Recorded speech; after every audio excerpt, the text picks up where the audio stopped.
Mi esposa me recordaba constantemente que no tenía a nadie más, ahora es ella la que se quedó sin nadie. ¿Quién te querría a ti? Siseaba ella a diario. Después de 15 años, reconstruí mi vida en silencio, mientras ella ya no controlaba nada. Durante 15 años, soporté la tortura diaria de que me dijeran que no tenía a nadie más en este mundo. ¿Quién te querría a ti?, siseaba ella, cada vez que yo me atrevía a defenderme. Esas palabras, siempre, cortaban más profundo de lo que cualquier cuchillo podría hacerlo. Esos 15 años se sintieron como cumplir una condena en una prisión emocional, donde ella era, al mismo tiempo, mi carcelera y mi juez. Su rutina matutina incluía recordarme mi falta de valor, incluso antes de que yo tomara mi primer sorbo de café.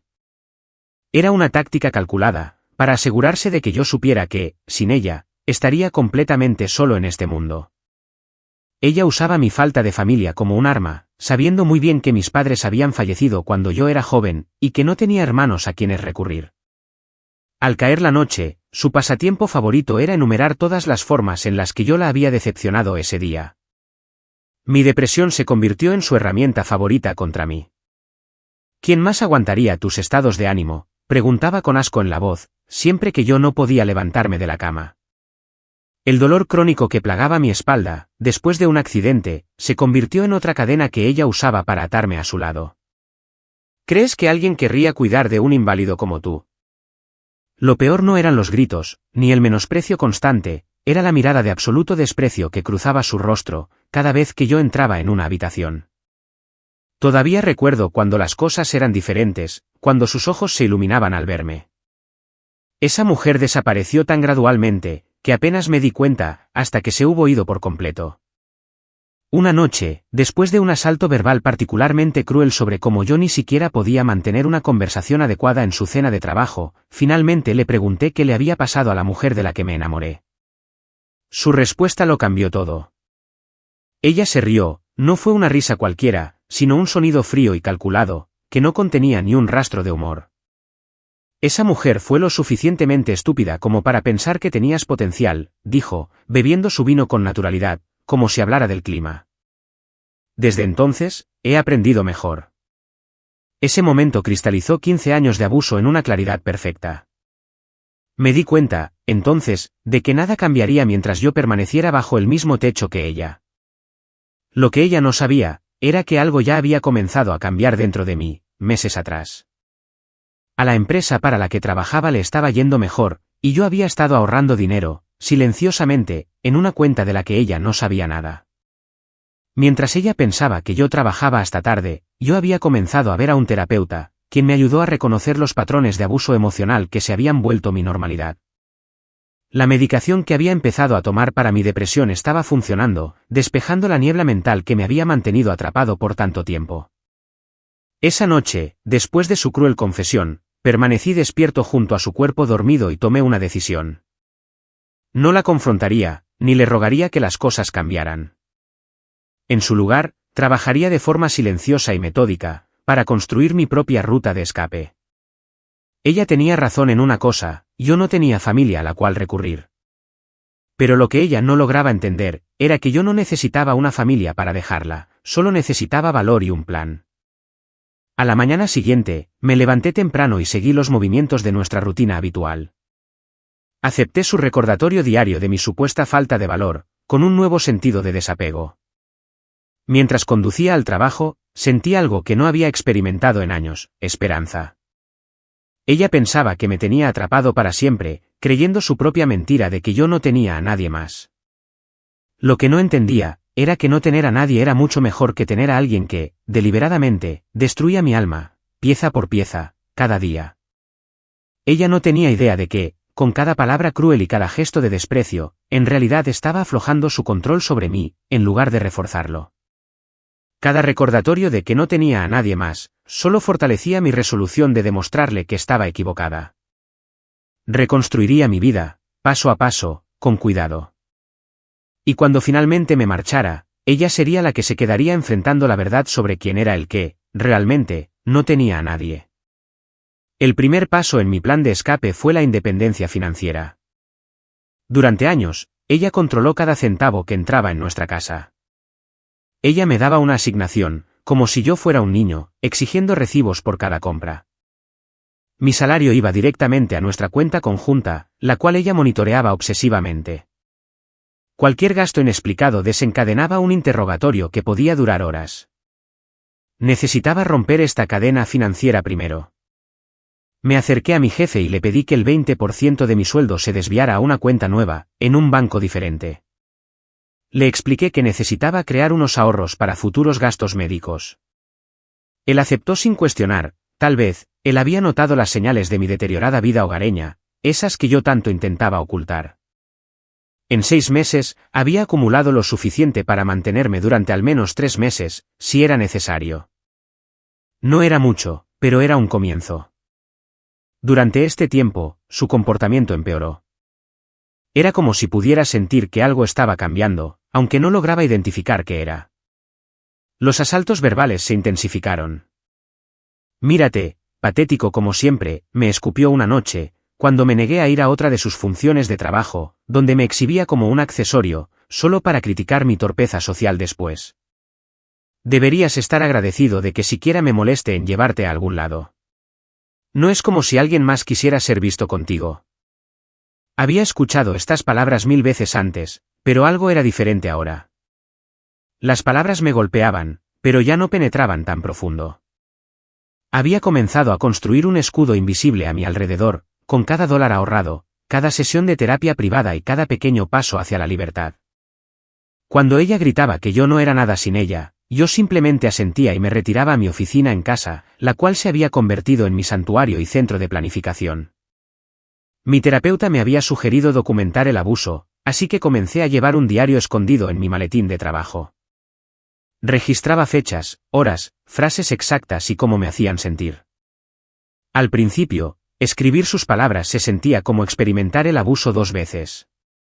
Pero, con el tiempo, ver los patrones en papel me ayudó a comprender que esto no se trataba de mis fallas, se trataba de su necesidad de control.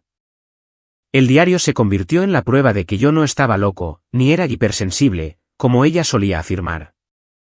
La siguiente fase de mi plan consistía en reconstruir una red social. Esta fue, quizás, la parte más difícil. Años de aislamiento me habían dejado socialmente torpe y desconfiado. Ella se había encargado, sistemáticamente, de alejar a los pocos amigos que me quedaban después de casarnos, creando dramas y conflictos hasta que ellos, eventualmente, dejaron de llamar. Mis compañeros de trabajo mantenían su distancia, tras haber presenciado sus vergonzosos estallidos en eventos de la empresa. Comencé con pequeños pasos, una breve conversación con un colega en la sala de descanso, aceptar una invitación a almorzar en lugar de comer solo en mi escritorio, o unirme al partido semanal de baloncesto de la empresa, a pesar de mi limitada habilidad atlética. Los primeros intentos fueron dolorosos y extraños, pero, gradualmente, se formaron conexiones. No eran amistades profundas todavía, sino conexiones humanas que me recordaban que yo podía existir en el mundo como algo más que su saco de boxeo emocional. Ella notó estos cambios y escaló sus tácticas. Cuando mencioné casualmente que había almorzado con compañeros de trabajo, ella inmediatamente cuestionó quiénes estaban allí, enfocándose, particularmente, en si alguna mujer se había unido. Sus celos, que una vez me halagaron en los primeros días de nuestra relación, se habían transformado en otro mecanismo de control. ¿Crees que alguna mujer te miraría 2 veces? Se rió con crueldad. Probablemente solo sienten lástima por ti. Soporté estas tormentas con una nueva fuerza. Cada insulto, ahora, venía con una fecha de caducidad. Cada intento de disminuirme, solo reforzaba mi determinación de irme. En las noches particularmente malas, iba al baño, cerraba la puerta con llave y recitaba en silencio mi nuevo mantra: 6 meses más, 5 meses más, 4 meses más. La cuenta regresiva me mantenía cuerdo. Mi salud también comenzó a mejorar, el dolor crónico en mi espalda no desapareció, pero se volvió más manejable a medida que mi estado mental mejoraba. Encontré a un médico que realmente escuchaba, en lugar de simplemente recetar analgésicos. Las sesiones de fisioterapia se programaban, cuidadosamente, durante mis descansos para almorzar, para que ella no lo supiera. Cada pequeña mejora en mi condición física era otro eslabón roto en su cadena de control. Una tarde, ella llamó desde el trabajo para informarme que llegaría tarde a casa, otra vez. Esto se había vuelto cada vez más común, y yo sospechaba que ella estaba teniendo una aventura. Extrañamente, el pensamiento no me dolió como lo habría hecho antes. En cambio, me dio horas extra de paz en la casa, y tiempo para buscar apartamentos en una ciudad vecina, a 1 hora de distancia, lo suficientemente lejos para un nuevo comienzo, pero lo suficientemente cerca para conservar mi trabajo. Esa noche, encontré el lugar perfecto, un pequeño apartamento de una habitación en un edificio seguro, con un alquiler razonable que se ajustaba a mi presupuesto. Envié una solicitud en línea, usando mi correo del trabajo para todas las comunicaciones. 3 días después, recibí la aprobación. Firmé el contrato de arrendamiento electrónicamente, acordando recoger las llaves en 2 semanas. El cronograma, de repente, se volvió real.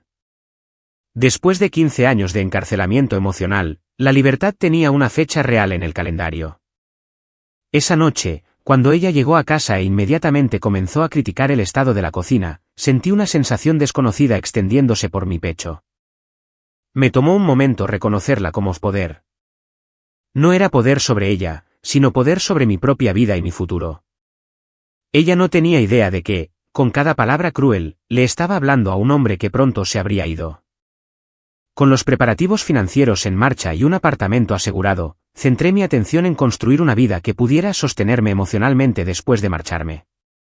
Las sesiones de terapia me habían mostrado cuán aislado me había vuelto. Mi terapeuta me explicó que los abusadores, típicamente, trabajan para cortar a sus víctimas de sus redes de apoyo. Escuchar mi situación descrita en términos clínicos, me ayudó a entender que lo que estaba experimentando no era algo único, ni era mi culpa. Era un patrón reconocible de control y manipulación. Estás desarrollando límites saludables, me dijo mi terapeuta en una sesión. Por eso sus tácticas parecen menos efectivas ahora. Esas palabras se quedaron conmigo, dándome fuerzas durante las noches particularmente difíciles en casa. Cuando ella se burlaba de mi apariencia o de mi inteligencia, yo repetía mentalmente, estas son solo tácticas. Esta no es la verdad sobre mí. En el trabajo, mis cautelosos esfuerzos sociales comenzaron a dar frutos. Un compañero me invitó a unirme a un grupo de senderismo de fin de semana. Mi primer instinto fue rechazarlo. Durante años, cualquier invitación había sido recibida con su desaprobación inmediata o sus preguntas sospechosas. Pero ahora, simplemente no se lo dije. Afirmé que necesitaba ir a la oficina para ponerme al día con un proyecto, y me fui de excursión en su lugar. La experiencia fue transformadora. 6 personas, todas extrañas para mí, me recibieron sin juzgarme. Caminamos durante 3 horas, hablando de todo, desde películas hasta metas profesionales. Nadie criticó cómo hablaba, ni se burló de mis opiniones. Nadie llevaba la cuenta de mis fallas sociales. Al final de la caminata, había intercambiado números de teléfono con 2 de ellos y hecho planes para volver el fin de semana siguiente. Cuando regresé a casa esa noche, ella lanzó, de inmediato, su interrogatorio habitual sobre dónde había estado y por qué el proyecto tardaba tanto. Di respuestas vagas, algo que nunca me había atrevido a hacer. Sus ojos se entrecerraron con sospecha, pero, por una vez, no me desmoroné bajo su mirada. El recuerdo de la vista de la montaña y la conversación fluida con nuevos conocidos, formó una barrera protectora a mi alrededor. «Estás ocultando algo», acusó ella, acercándose hasta quedar a centímetros de mi rostro. En el pasado, esta proximidad me habría hecho tartamudear y confesarlo todo. Esta vez, simplemente me encogí de hombros y fui a la cocina a buscar agua. Su expresión de asombro ante mi falta de reacción casi me hizo reír. Me siguió, alzando la voz mientras exigía respuestas, pero sus palabras se sentían como si rebotaran en mí, en lugar de penetrar mi alma. El grupo de senderismo se convirtió en mi santuario de los sábados. Cada semana traía nuevos senderos, nuevas conversaciones y nuevas fuerzas. Comencé a introducir cambios sutiles en otros aspectos de mi vida también. Compré ropa nueva durante mis horas de almuerzo, guardándola en el coche y cambiándome antes del trabajo. Nada llamativo, solo prendas que me hacían sentir más seguro. Ella lo notó, eventualmente, haciendo comentarios mordaces sobre que yo intentaba impresionar a alguien en el trabajo, pero los comentarios carecían de su antiguo poder para humillarme. Mi salud física también seguía mejorando. El senderismo regular fortaleció los músculos de mi espalda, reduciendo el dolor crónico. Empecé a dormir mejor, a pesar de la tensión en el hogar. Mi medicación para la depresión estaba funcionando, levantando la niebla mental que me había mantenido atrapado en su realidad por tanto tiempo. Las pequeñas decisiones se volvieron más fáciles de tomar, sin la duda paralizante que ella me había infundido. Ella sintió estos cambios y escaló sus esfuerzos por mantener el control. Una noche, accidentalmente, derramó vino sobre mi teléfono. Otro día, llamó repetidamente a mi oficina, alegando una emergencia familiar, solo para exigirme que fuera a casa de inmediato para ayudar con un problema doméstico menor. Cuando estas tácticas no funcionaron, intentó un enfoque diferente, falsa amabilidad. Sugirió unas vacaciones juntos, habló con nostalgia de nuestros primeros días e incluso inició intimidad física. Después de meses de rechazo, el cambio repentino fue discordante, pero transparente. Mi terapeuta me había advertido sobre este ciclo, abuso seguido de una fase de luna de miel para atraer a la víctima de nuevo. En lugar de sentirme confundido, me sentí validado. Su comportamiento estaba siguiendo el patrón exacto descrito en los libros sobre abuso emocional. Sus acciones se volvieron predecibles, casi de libro de texto y, por lo tanto, más fáciles de resistir. Durante este tiempo, continué mis preparativos en silencio. Actualicé mi currículum y mi perfil de LinkedIn, no porque planeara dejar mi trabajo, sino para asegurarme de tener opciones.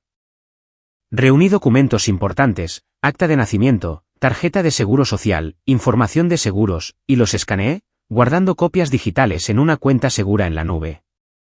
Comencé a llevar artículos con significado personal a mi oficina, de pocos en pocos, fotografías, un reloj de mi abuelo, libros que no soportaba dejar atrás. La parte más difícil fue mantener la fachada en casa. Cada mañana traía la misma rutina de minas terrestres emocionales, cada noche requería una navegación cuidadosa de sus estados de ánimo. La diferencia era que, ahora, yo los reconocía como tácticas, no como verdades. Cuando ella afirmaba que nadie más me querría, ya no le creía. La evidencia crecía cada día, la gente sí me quería cerca, mis compañeros de senderismo, mis colegas, incluso el barista del café que recordaba mi nombre y mi pedido. Todas eran pequeñas confirmaciones de que yo podía existir, exitosamente, en el mundo fuera de su control. 2 meses antes de mi fecha de partida, ella encontró mi tarjeta de citas de terapia en mi billetera. La explosión fue nuclear. Me acusó de traicionarla, de airear nuestros asuntos privados ante extraños y de desperdiciar dinero que debería destinarse a nuestro futuro. Exigió el nombre y el número del terapeuta, amenazando con llamar y aclararles las cosas sobre quién era yo realmente. En ese momento, de pie en nuestra cocina con ella gritando a centímetros de mi cara, algo se cristalizó en mi interior. Esta mujer, que había prometido amarme y cuidarme, estaba enfurecida porque yo buscaba ayuda para mi salud mental. No estaba preocupada por mi bienestar, estaba preocupada por perder el control sobre mis percepciones. No, dije en voz baja. Solo esa palabra. Ella se detuvo a mitad de la frase, con el asombro reflejado en su rostro. En 15 años, yo nunca le había negado nada tajantemente. ¿Qué acabas de decirme?, exigió, con la voz peligrosamente baja. Dije que no, repetí, sorprendido por la firmeza de mi voz. Mi terapia es privada. No puedes llamar a mi terapeuta. Lo que siguió fue el peor asalto verbal de nuestro matrimonio. Ella sacó a relucir cada falla, cada debilidad y cada vulnerabilidad que yo hubiera mostrado alguna vez. Amenazó con irse, con echarme y con contarle a todos lo terrible esposo que yo era. Pero bajo el miedo que su diatriba provocaba, sentí algo más, una profunda tristeza por la persona rota que rabiaba ante mí, y una certeza aún más profunda de que estaba tomando la decisión correcta al irme. Mientras la veía irrumpir por la casa, tirando objetos de los estantes en su furia, me di cuenta de que ella me había mostrado exactamente por qué debía irme. La confrontación por la terapia marcó un punto de inflexión. Después de aquello, ella intentó restablecer el control alternando tácticas, a veces con una amabilidad inesperada, otras veces con ataques verbales aún más viciosos. Soporté estas tormentas con un creciente sentido de desapego, sabiendo que cada día me acercaba más a la libertad. El contrato del apartamento ya estaba firmado. El primer mes de alquiler y el depósito de seguridad fueron pagados desde mi cuenta secreta. El reloj de mi mente ahora mostraba semanas, en lugar de meses. Necesitaba acelerar mis preparativos sin levantar sospechas. El desafío era sacar pertenencias personales sin que ella notara su ausencia. Comencé con artículos guardados en el sótano y el garaje, ropa de invierno, libros y recuerdos de antes de casarnos. Cada mañana, llevaba una caja pequeña a mi coche, bajo el pretexto de donar cosas viejas a la caridad. En realidad, esas cajas iban a una pequeña unidad de almacenamiento que había alquilado cerca de mi nuevo apartamento. Mi compañero del grupo de senderismo, ahora un amigo de confianza, ofreció su garaje como almacenamiento temporal para artículos más grandes que yo no podía arriesgarme a llevar a la unidad de almacenamiento. Un sábado, mientras ella asistía a una conferencia de trabajo de todo el día, él me ayudó a mudar mi escritorio, una silla cómoda y varias cajas de pertenencias esenciales. Trabajamos de manera eficiente, sin dejar rastro. Cuando ella regresó a casa esa noche, quejándose de sus colegas y exigiendo mi simpatía, nada en la casa parecía diferente. La logística de la partida requería una planificación meticulosa. Creé una lista de cuentas que debían separarse o cerrarse, tarjetas de crédito conjuntas, servicios de streaming, pólizas de seguro. Configuré el reenvío de correo a un apartado postal, en lugar de mi nueva dirección, temiendo que ella pudiera rastrearme si obtenía mi ubicación.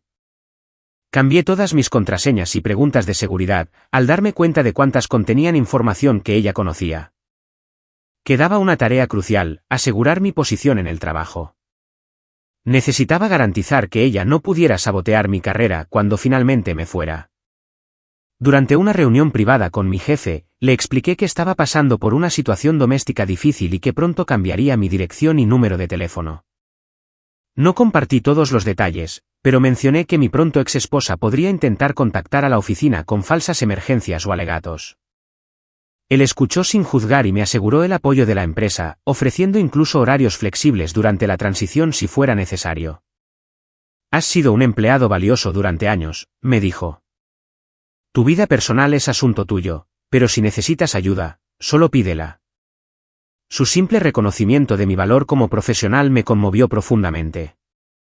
Durante mucho tiempo, yo había internalizado la evaluación que ella hacía de mí, como alguien incompetente y sin valor. Aquí había evidencia concreta de lo contrario, de parte de alguien sin motivos para mentir. En casa, su comportamiento se volvía cada vez más errático a medida que se acercaba mi fecha de partida.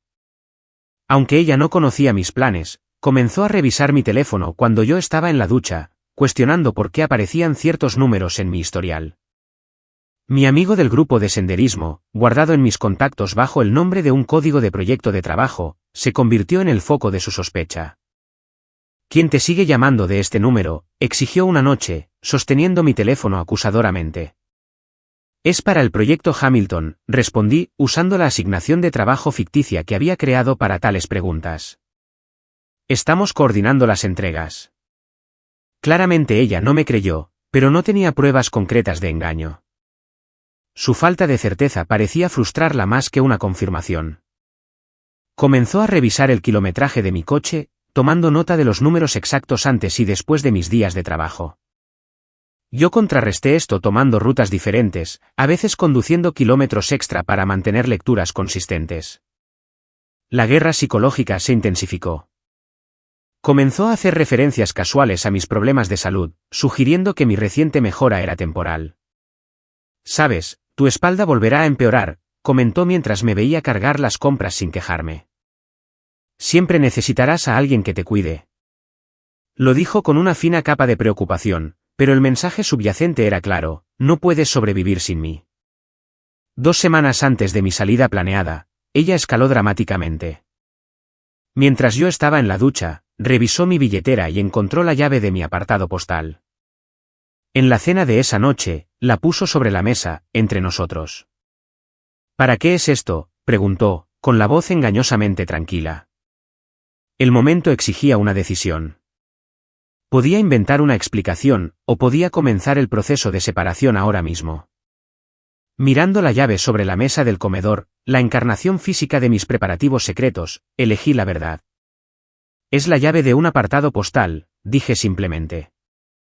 ¿Y por qué tienes un apartado postal que yo no conozco?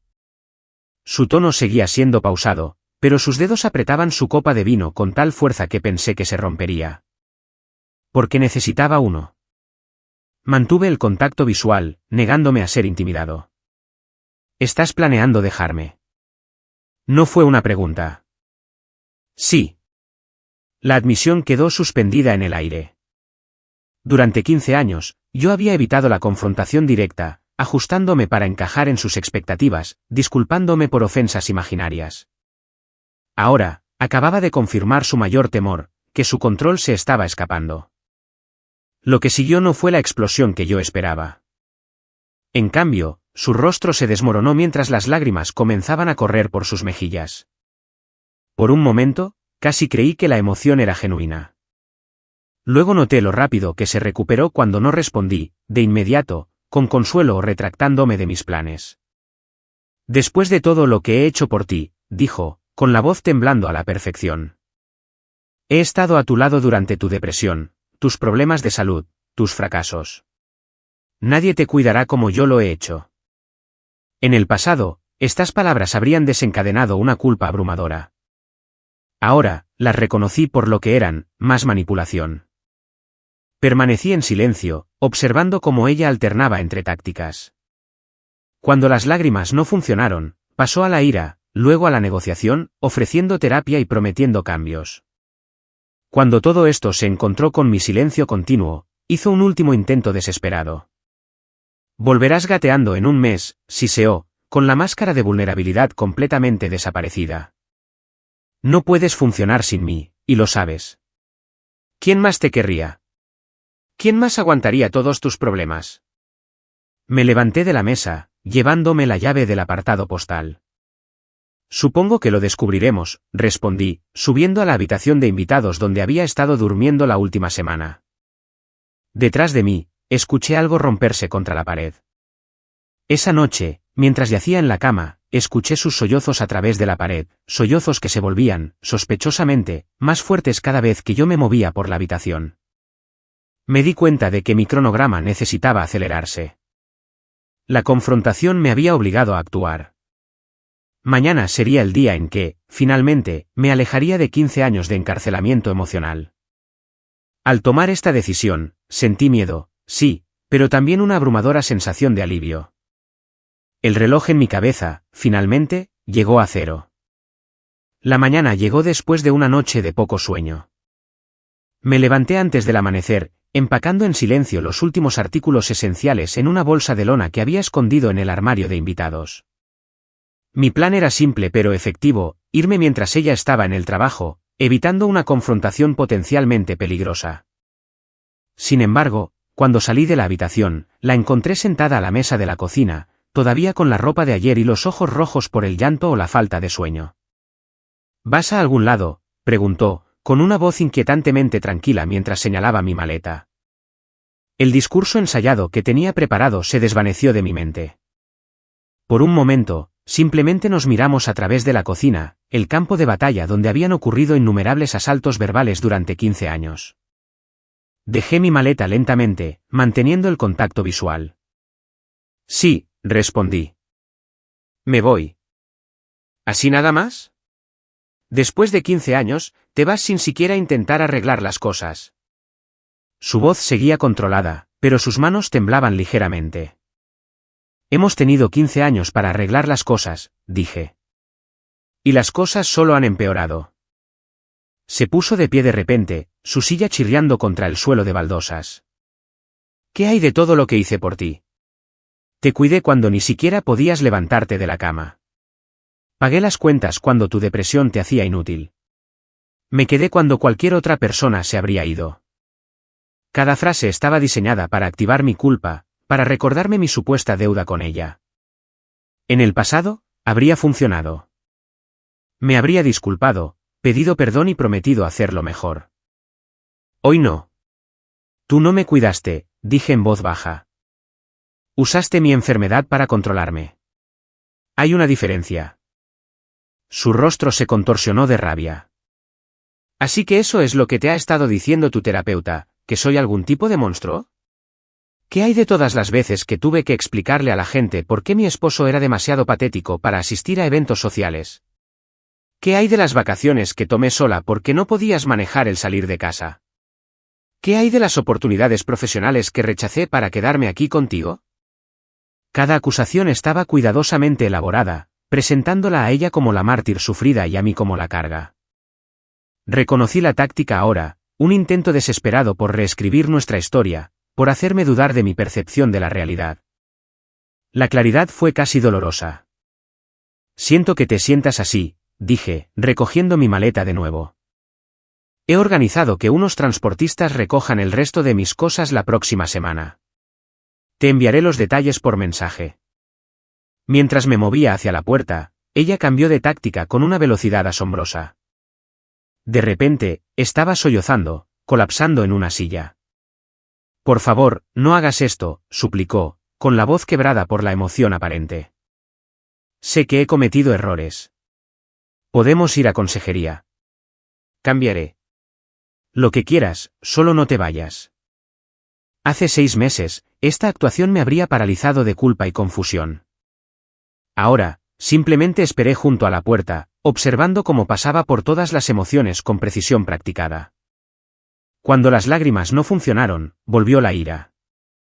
Bastardo ingrato, siseó, levantándose de la silla. ¿Crees que puedes simplemente marcharte? Volverás. No puedes funcionar sin mí, y lo sabes. ¿Quién te recordará que tomes tu medicación? ¿Quién lidiará con tus estados de ánimo? ¿Quién te va a querer? Abrí la puerta, deteniéndome brevemente para mirar a la mujer que alguna vez había amado, la mujer que, sistemáticamente, había desmantelado mi autoestima, pieza por pieza, durante 15 años. Adiós, dije simplemente, saliendo y cerrando la puerta tras de mí. Sus gritos me siguieron por la entrada, volviéndose amortiguados mientras subía a mi coche. Esperaba sentir culpa, dolor o incluso miedo mientras me alejaba de la casa que habíamos compartido. En cambio, una abrumadora sensación de paz me invadió. Por primera vez en 15 años, respiraba libremente. El viaje a mi nuevo apartamento tomó exactamente 1 hora. El tráfico fluía suavemente, como si el universo estuviera despejando mi camino hacia la libertad. Pensé en las posesiones que había dejado atrás, muebles, electrónicos, ropa, y me di cuenta de que nada de eso importaba. Esas cosas nunca habían sido mías, en realidad. Habían sido herramientas de control, objetos que ella podía amenazar con quitarme cuando yo no me comportaba como ella esperaba. Mi nuevo apartamento era modesto pero limpio, ubicado en un edificio seguro con acceso por tarjeta. El propietario me recibió en el vestíbulo, entregándome las llaves con una sonrisa amistosa que no esperaba nada a cambio. La unidad amueblada contenía solo lo básico, una cama, un sofá, una pequeña mesa de comedor, pero era mía. Nadie escudriñaría mis movimientos aquí.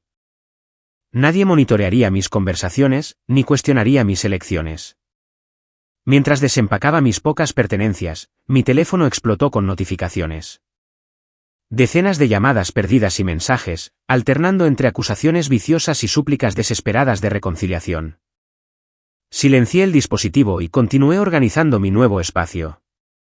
Mañana, cambiaría mi número, hoy, se trataba de establecer límites. Al anochecer, había creado un espacio habitable y funcional. Mi ropa colgaba pulcramente en el armario. Mi medicación estaba organizada en el botiquín del baño. Mi computadora portátil estaba sobre el pequeño escritorio junto a la ventana. La sencillez era refrescante, después de años de vivir en una casa llena de artículos caros que servían, primordialmente, como prueba de su éxito y de mi dependencia. Al caer la noche, pedí comida de un restaurante cercano, comiendo en mi nueva mesa mientras veía las luces de la ciudad cobrar vida fuera de mi ventana. Nadie comentó sobre mis elecciones de comida, ni criticó mis modales en la mesa. Nadie usó mi disfrute de la comida como munición para discusiones posteriores. El silencio no era pesado por la tensión, sino ligero por la posibilidad. Cuando mi teléfono finalmente se apagó por la falta de batería, no sentí ganas de cargarlo. El mañana traería nuevos desafíos, asuntos legales, división de activos y confrontaciones inevitables. Pero esta noche era solo mía. Me paré frente a la ventana de mi modesto apartamento, 15 pisos sobre la ciudad, y me di cuenta de algo profundo: ella se había equivocado todo el tiempo. Yo no tenía a nadie más. Me tenía a mí mismo, más fuerte y resiliente de lo que ella jamás me había dado crédito. Y resulta que eso era suficiente para empezar.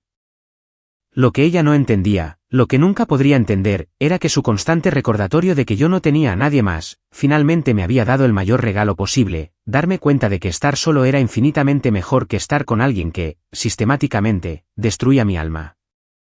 Mientras me preparaba para mi primera noche de verdadera libertad, me pregunté cuánto tiempo le tomaría a ella darse cuenta de que, al intentar convencerme de que yo no tenía a nadie más, nunca había considerado la posibilidad de que, un día, ella sería la que se quedaría sin nadie. Han pasado 6 meses desde que salí de esa casa y de ese matrimonio. 6 meses de reconstrucción, curación y de descubrir quién soy, sin la banda sonora constante de críticas y menosprecios. La transformación ha sido notable, incluso para mí. Mi terapeuta dice que soy como una persona diferente, más seguro, más auténtico, más vivo. El dolor crónico en mi espalda ha disminuido a una molestia ocasional. La depresión, que antes me mantenía postrado en cama, ahora se manifiesta como una rara melancolía que pasa rápido. La separación legal se finalizó hace 3 meses.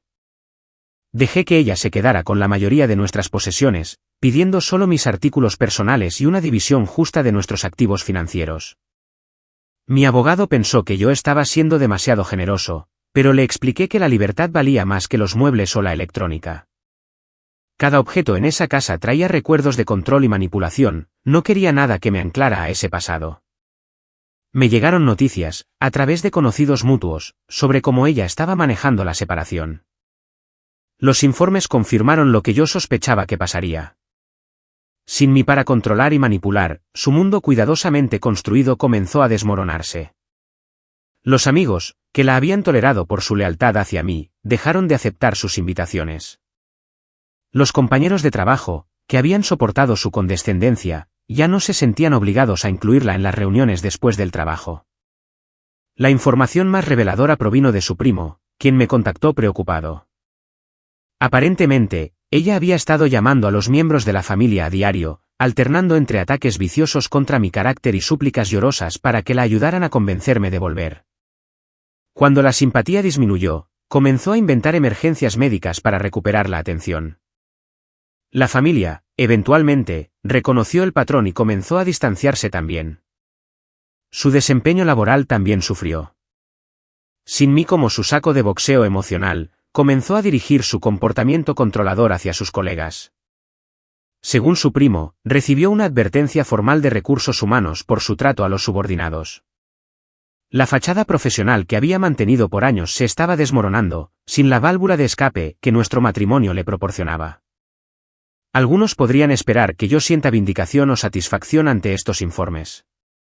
En cambio, siento una mezcla compleja de tristeza y alivio: tristeza por la persona rota que demuestra ser, y alivio porque ya no soy responsable de gestionar sus tormentas emocionales. La ironía no se me escapa. Después de 15 años diciéndome que yo no tenía a nadie más, ahora es ella quien se encuentra cada vez más aislada por su propio comportamiento. Mi propia vida se ha expandido en formas que nunca imaginé posibles. El grupo de senderismo, que me dio mi primer sabor de libertad, se ha convertido en un círculo de amigos genuinos.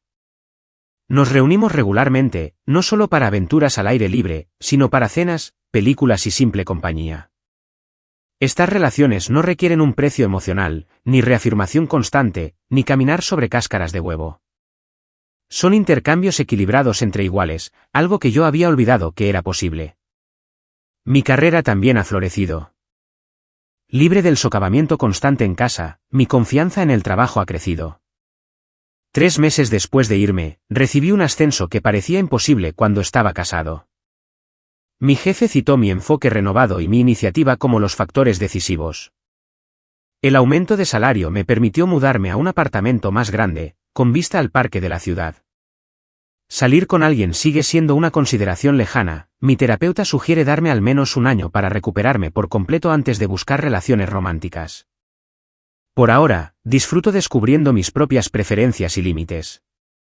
Placeres simples, ver documentales en lugar de los reality shows que ella prefería, cocinar comida picante que ella habría rechazado, dormir con la ventana abierta, se han convertido en actos de reclamación.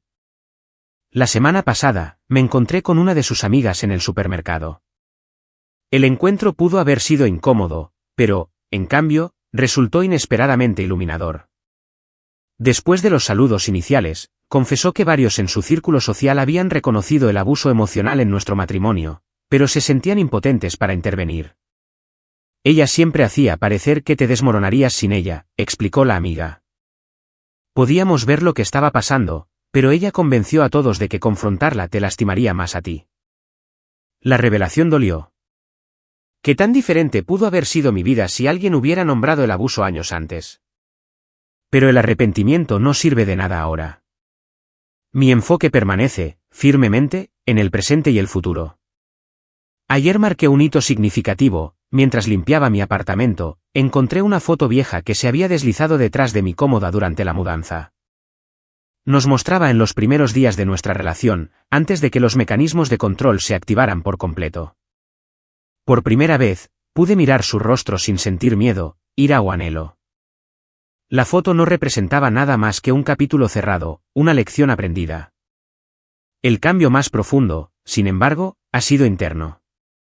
La voz en mi cabeza que constantemente criticaba y cuestionaba mi valor, la voz que sonaba, sospechosamente, como la de ella, se ha callado gradualmente.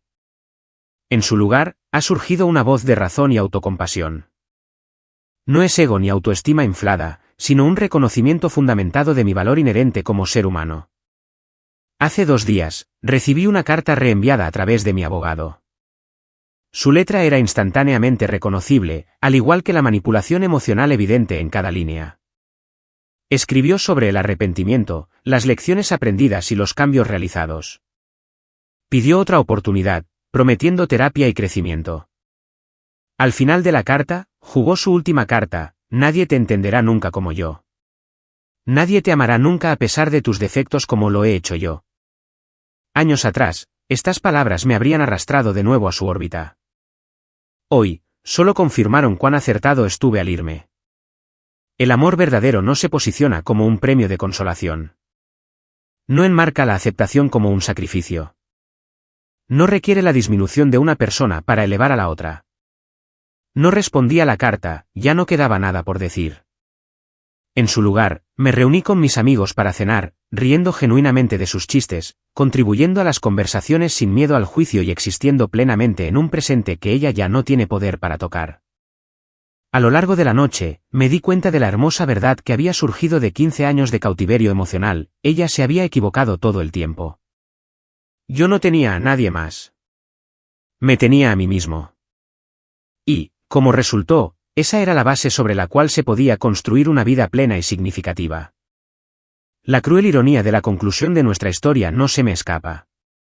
La mujer que pasó 15 años convenciéndome de que no tenía a nadie más, ahora se encuentra verdaderamente sola, aislada por los mismos comportamientos que usó para controlarme.